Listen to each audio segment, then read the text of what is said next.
Hello everyone. Today we'll be starting with the history portion of social sciences that we study in our 9th 10th standard, and which is an essential part of all the civil services examination in India. So this lecture is going to be an effort to go step by step and in a sequence as to regarding the development of history from past civilization till present date. The series of lectures will be made, and today I am starting with the very first step, which is reconstructing the past. It is interesting to learn about the story of human development, details about how human progressed from simple nomadic life to the present state of civilization, making an exciting narrative. Historians help us to unfold this narrative by reconstructing the facts and events of the past in a systematic and scientific manner. Is this task as simple as storytelling? How do historians collect the facts? How do they arrange or testify to their authenticity? Let us now examine the various tools and sources of information used by historians in presenting the facts of history.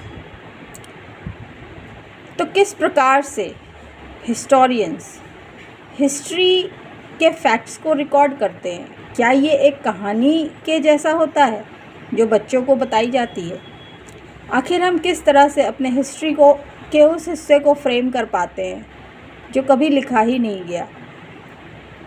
Writing the history of modern events is comparatively easier, as volumes and volumes of source material are available in libraries and museums. Official records, government orders, original copies of treaties and agreements, in addition to writings and manuscripts of numerous authors, are at their disposal for recording events.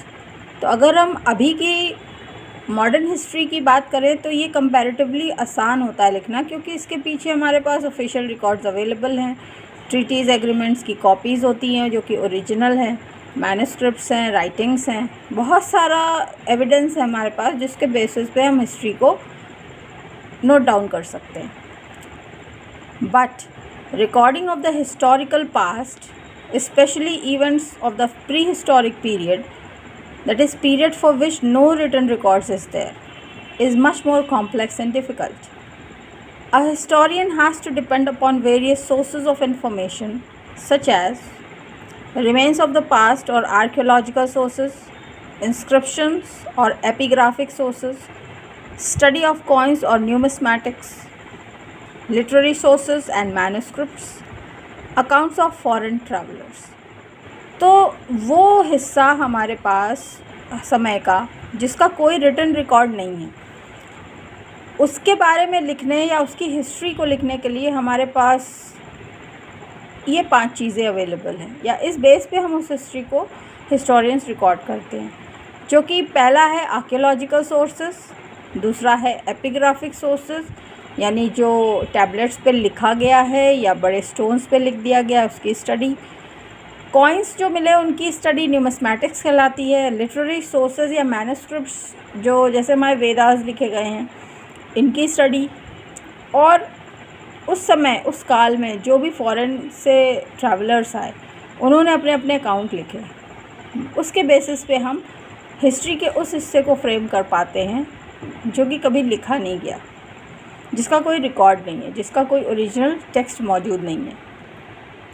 अब आइए एक एक करके देखते हैं इन sources को. तो पहला हमें इसी क्रम में लेना है archaeological sources. For collecting information about the prehistoric past, historians have to depend solely on remains or ruins of the past. Archaeologists dig up sites where people might have lived and bring out various objects which have been buried under the earth for many years. तो archaeologist ये काम करते हैं कि उनको जैसे ही अंदेशा होता है वो उस साइट को खोदते हैं, पता लगाते हैं कि उसके नीचे क्या दबा है, और सदियों सदियों की जो मिट्टी दबी हुई है मिट्टी के नीचे दबा हुआ है उसको खोद करके पूरा का पूरा शहर आज की डेट में हमको पता है कि निकाला गया है, जैसे Harappa, Mohenjodaro etcetera. These objects में include tools, jewelleries, fossils, arts and craft. तो ये सारी चीज़ें मिलती हैं ज़मीन के नीचे दबी हुई, जिसको कि आर्कियोलॉजिस्ट निकालते हैं, चाहे वो हथियार हों, चाहे वो ज्वेलरी के पीसेस हों, चाहे वो फॉसिल्स हों या आर्ट्स एंड क्राफ्ट के पीसेस हों। उनके अपने बर्तन हैं, पॉटरीज हैं जो उस समय। At times houses where people lived, temples where people went to worship, and even the layout of the entire city have been excavated by archaeologist. तो जैसा मैं अभी आपको कह रही थी कि आर्कियोलॉजिस्ट ने पूरा का पूरा शहर ही खोद के निकाल दिया है।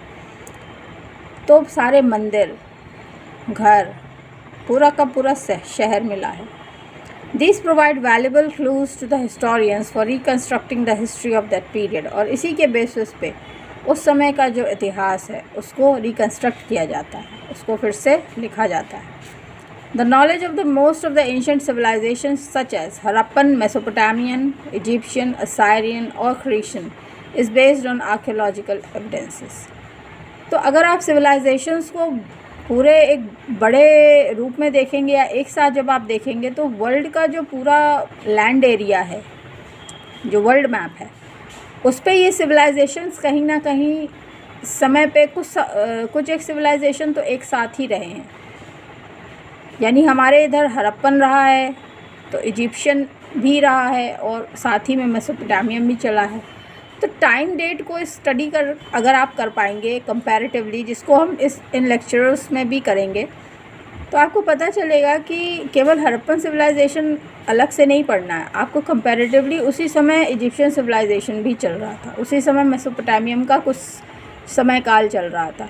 तो आपस में ये सारे सिविलाइजेशंस रिलेटेड हैं, लेकिन नाम अलग अलग दिए जाने के कारण जब आप हिस्ट्री पढ़ते हो तो ये आपको अलग अलग दिखाई देते हैं। और इस